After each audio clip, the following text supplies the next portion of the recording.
महाकुंभ का तीसरा अमृत स्नान चल रहा है और न्यूज 18 पर अमृत स्नान की महा कवरेज आप देख रहे हैं। बसंत पंचमी स्नान के लिए श्रद्धालुओं की भारी भीड़ हर तरफ उमड़ी है।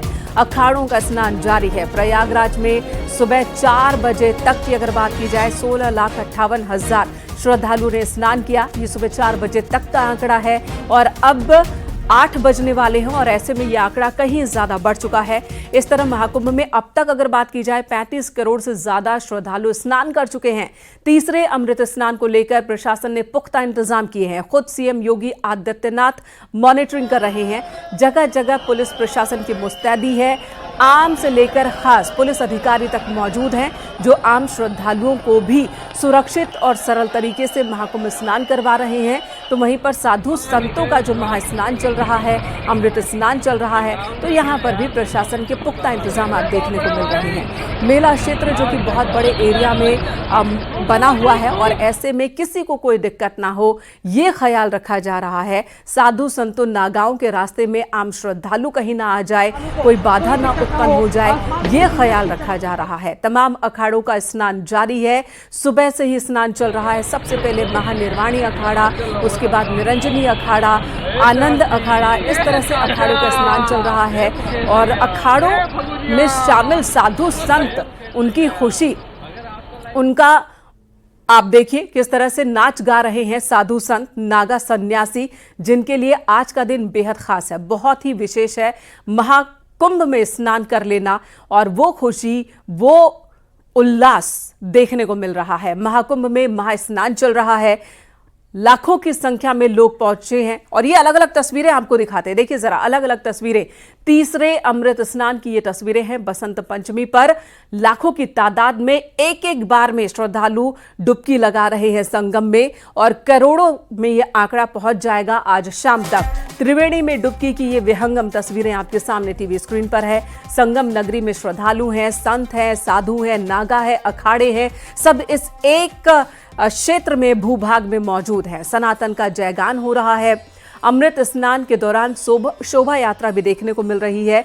शोभा यात्रा के साथ ही तमाम अखाड़ों के साधु संत, महामंडलेश्वर, पीठाचार्य, आचार्य सभी स्नान को जा रहे हैं। अपने परंपरा के मुताबिक वो स्नान कर रहे हैं और इसी बीच प्रशासन की ओर से पुष्प वर्षा भी की जा रही है। सभी श्रद्धालुओं पर, संतों पर उनका सम्मान किया जा रहा है, उनका स्वागत किया जा रहा है। श्रद्धालुओं का रेला लगा हुआ है। आम श्रद्धालुओं की भी बात करें तो सुबह 4 बजे तक ही कई लाख श्रद्धालु स्नान कर चुके थे और ये संख्या बढ़ती ही जा रही है। आस्था के महापर्व में स्नान, ध्यान और दान लोग कर रहे हैं। परंपरा के मुताबिक, अपनी मान्यता के मुताबिक सभी स्नान करने के लिए पहुंच रहे हैं और प्रशासन के इंतजामों पर अपने अनुभवों को बखान भी कर रहे हैं। न्यूज 18 भी आपको तमाम वो अनुभव आपके साथ शेयर कर रहा है। इस वक्त हमारे सहयोगी जो कि मेला क्षेत्र में अलग अलग जगह पर मौजूद है, हमारे साथ अनुपम मौजूद है, हमारे साथ आलोक मौजूद है, आलोक शुक्ला हमारे साथ है, सर्वेश द्विवेदी हमारे साथ मौजूद है। वहीं अनुपम को भी आप देख रहे हैं। अनुपम का रुख करेंगे जिनके साथ 2 मेहमान मौजूद हैं जो बता रहे हैं कि आज के दिन की महत्ता क्या है। अनुपम। बिल्कुल मेनका, देखिए जिस तरीके से अब जो है सुबह का सूरज भी निकल गया है और जिस तरीके से सुबह सुबह जो है ठंड होती है, लेकिन अब थोड़ी सी गर्माहट, ये कहा जाए कि बसंत पंचमी के दिन जो सूरज है उसकी जो लालिमा है, जो गर्माहट है, वो अब कहीं न कहीं एक नया उजाला सबके जीवन में लेकर के आएगी, यही हमारी कामना है। प्रभाकर जी हमारे साथ हैं। सर, किस तरीके से आप देख रहे हैं? देखिए, गीता में भगवान कृष्ण ने इस बसंत के पर्व को और बसंत की ऋतु को कहा, ऋतुओं में मैं बसंत ऋतु हूं। मासों में मैं अगहन का जो महीना होता है उसे उन्होंने अपने रूप में स्वीकार किया। भारतीय संस्कृति और भारतीय वाङ्मय समग्र विश्व के कल्याण के लिए सदा से कार्य करता रहा है। जितने भी भूत हैं इस धरती पर, अंडज, पिंडज, स्वेदज, उखमज, स्थावर और जंगम, सबके कल्याण की बात हमारी संस्कृति में निहित है। हमारे वैदिक वाङ्मय में मूलतः जो उपनिषद हैं वो उपविशदि से सुमेलित हैं। उपविशद यानी गुरु के समीप बैठना।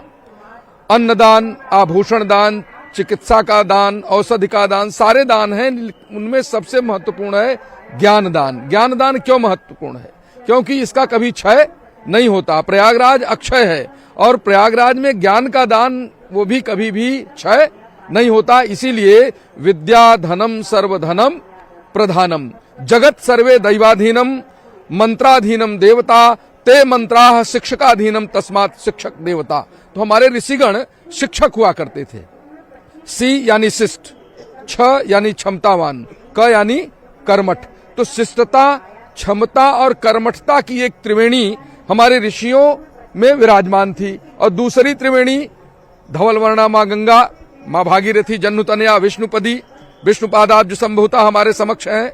और उधर सूर्यपुत्री माँ यमुना और अंतः सलिला माँ सरस्वती, तीनों का अद्भुत समागम है। एक ऋषियों में त्रिवेणी और एक यहाँ माँ गंगा, यमुना और सरस्वती की त्रिवेणी, ज्ञान की त्रिवेणी। और ज्ञान की धात्री हमारी वो वीणा पाणी जब प्रकट हुई तो उरतंत्री से, देखिए जो उनका वाद्य यंत्र है वीणा, उसके सभी तार जब परस्पर समन्वय भाव धारित करते हैं तभी हमें सुंदर स्वर की प्राप्ति होती है। यही है बसंत पंचमी कि हम लोग सुमेलित हों, हम लोग एकाकार हों, जिससे अखंड विश्व का निर्माण हो।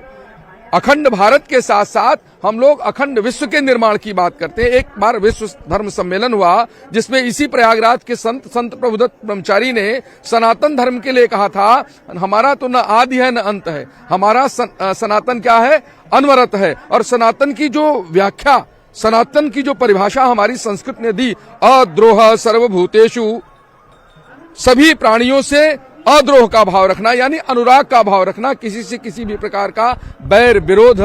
अद्रोह सर्वभूतेषु मनसा कर्मणा गिरा, मन से भी, कर्म से भी और वाणी से भी। वस्तुतः जो कुंभ है, जहां हम इस बात को दुनिया के सामने रखते हैं कि समुद्र मंथन हुआ, तो समुद्र मंथन कर्म है।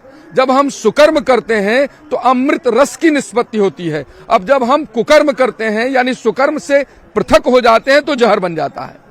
तो ये हमारा जो कुंभ है, इसका देखिए एक वैज्ञानिक पक्ष अनुपम जी कितना बढ़िया सामने आता है कि हमारे ऋषियों को उस समय इस बात का ज्ञान था कि समुद्र मंथन कहाँ हो, आखिर वो रत्न कहाँ है।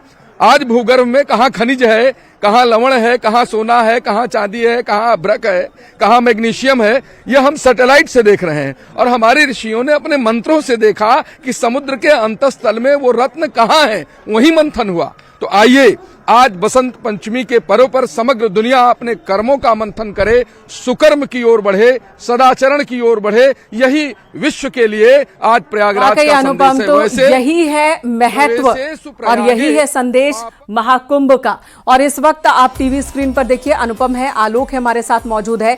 और ये देखिए त्रिवेणी में, संगम में, जहां जल के लहरों पर आप सूर्य की किरणों को देखिए, उस प्रकाश को देखिए। हमारे सहयोगी सर्वेश दुबे वहां पर मौजूद हैं, उनके कैमरे से ये तस्वीर हम आपको दिखा रहे हैं।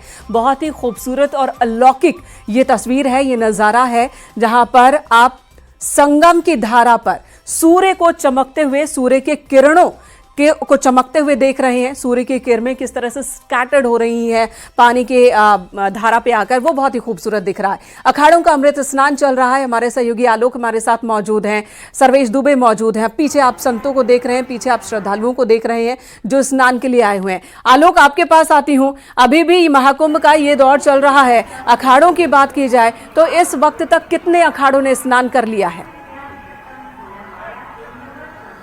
मेनका, अभी तक सभी 7 अखाड़ों ने स्नान किया है। जो शैव संप्रदाय के सभी 7 अखाड़े हैं उन्होंने स्नान कर लिया है।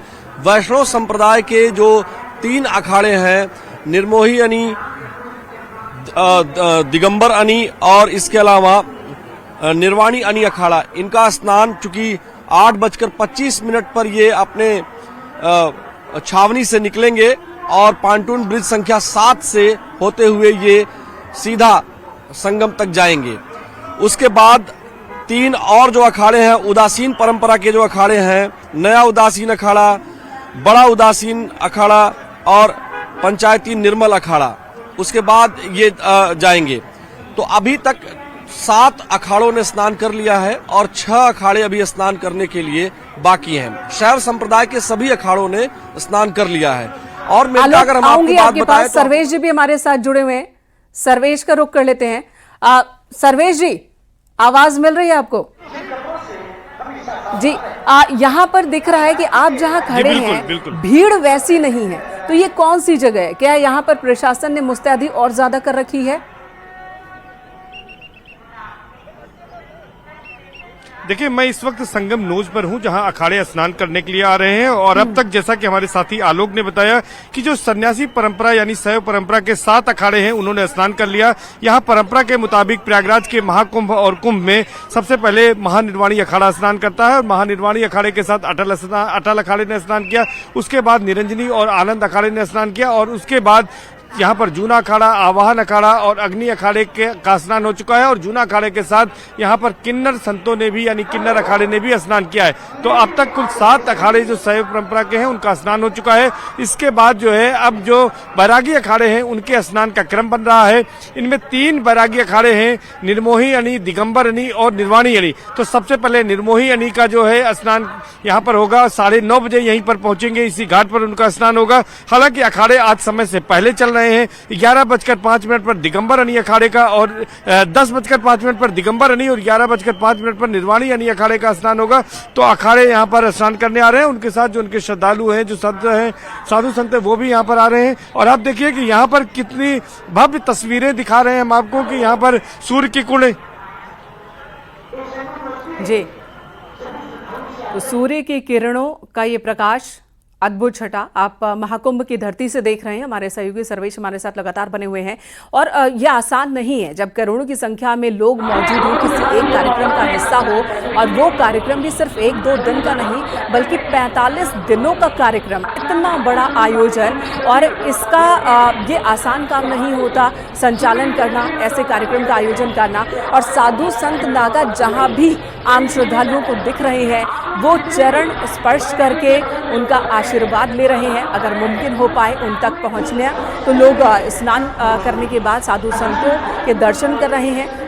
पास जाना मुमकिन हो पा रहा है तो चरण स्पर्श कर आशीर्वाद भी ले रहे हैं, क्योंकि ऐसी मान्यता है कि अगर इन साधु संतों के दर्शन भी हो जाएं तो बड़ा आशीर्वाद माना जाता है। क्योंकि ये साधु संत जो हर वक्त अपने जीवन को इन्होंने प्रकृति को समर्पित कर दिया है, जो आस्था में लीन रहते हैं, जो आध्यात्म में रमे रहते हैं और जो योग साधना करते रहते हैं, कठिन तपस्या करते हैं पूरे जीवन, जिन्होंने अपने शरीर को नश्वर मान लिया है और आत्मा परमात्मा के मिलन की बातें करते हैं, उन साधु संतों की तपस्या का कुछ फल मिल जाए, ये आम श्रद्धालुओं की मान्यता है कि उनके दर्शन मात्र से कुछ फल उन्हें भी मिल जाता है। तो ऐसी ही तस्वीर हमें देखने को मिल रही है। यहां पर टीवी स्क्रीन पर आपको दिखा दे, ये देखिए टीवी स्क्रीन पर कितनी विहंगम ये तस्वीरें हैं।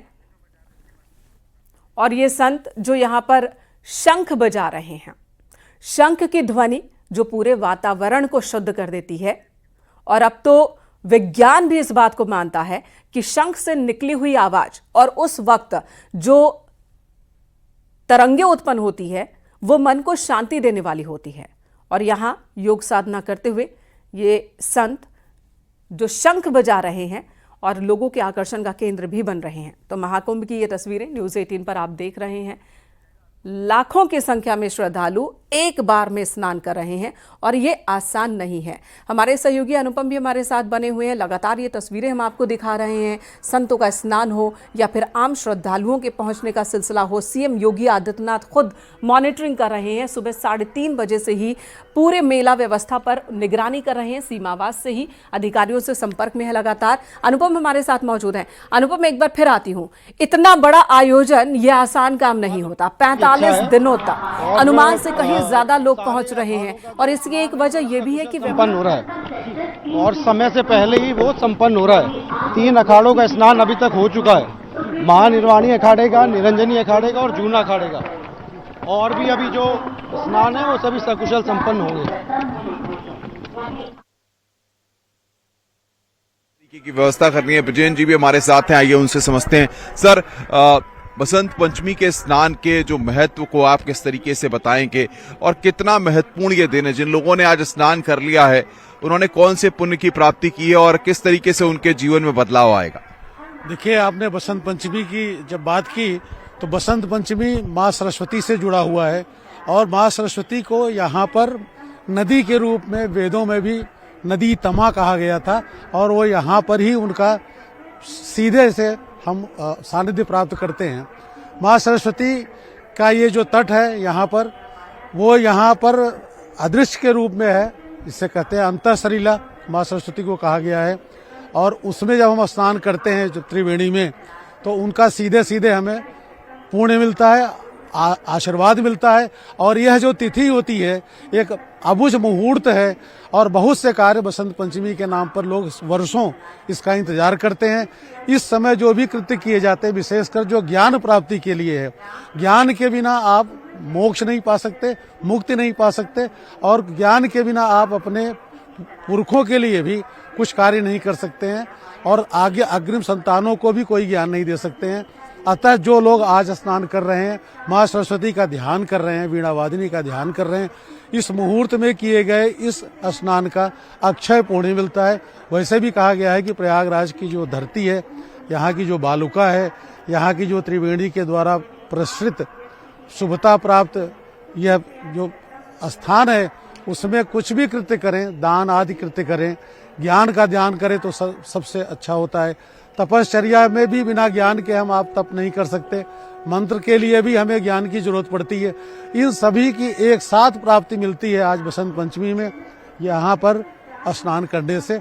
माघ मास की शुक्ल पक्ष की जो पंचमी है, यह एक नवरात्रि है, गुप्त नवरात्रि है।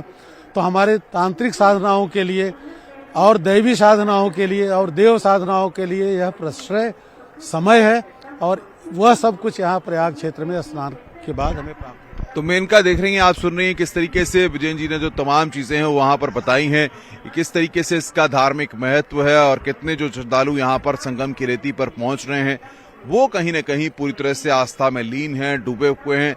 और ये कहीं न कहीं एक उदाहरण भी पेश करता है। जहां तक सरकार की बात है तो सरकार जिस तरीके से तमाम इंतजामों को देख रही है, मुख्यमंत्री लगातार खुद फुल प्रूफ पूरी तरह से मॉनिटरिंग सिस्टम पूरा जो बनाया गया उसकी लगातार खुद निगरानी कर रहे हैं। तो ये बिल्कुल, बताता है और कि सुरक्षा की बात की आपने अनुपम, और सुरक्षा व्यवस्था की एक तस्वीर इस वक्त हम दिखा रहे हैं दर्शकों को। ये घुड़सवार दस्ता है जो पूरे मेला क्षेत्र में भ्रमण करते रहते हैं, व्यवस्थाओं का जायजा लेते रहते हैं, क्योंकि मेला क्षेत्र बहुत बड़ा एरिया है और साथ ही यहाँ पर आप वाहन से नहीं चल सकते, खासकर जब बड़ी संख्या में श्रद्धालु मौजूद हों। और ऐसे में पुलिसकर्मी इस्तेमाल करते हैं घोड़ों का, ताकि वो जल्दी से उस जगह पर पहुंच सके जहां पर उनकी ज़रूरत है, निगरानी रख सके, और साथ ही दर्शकों को, श्रद्धालुओं को, आमजनों को कोई दिक्कत ना हो।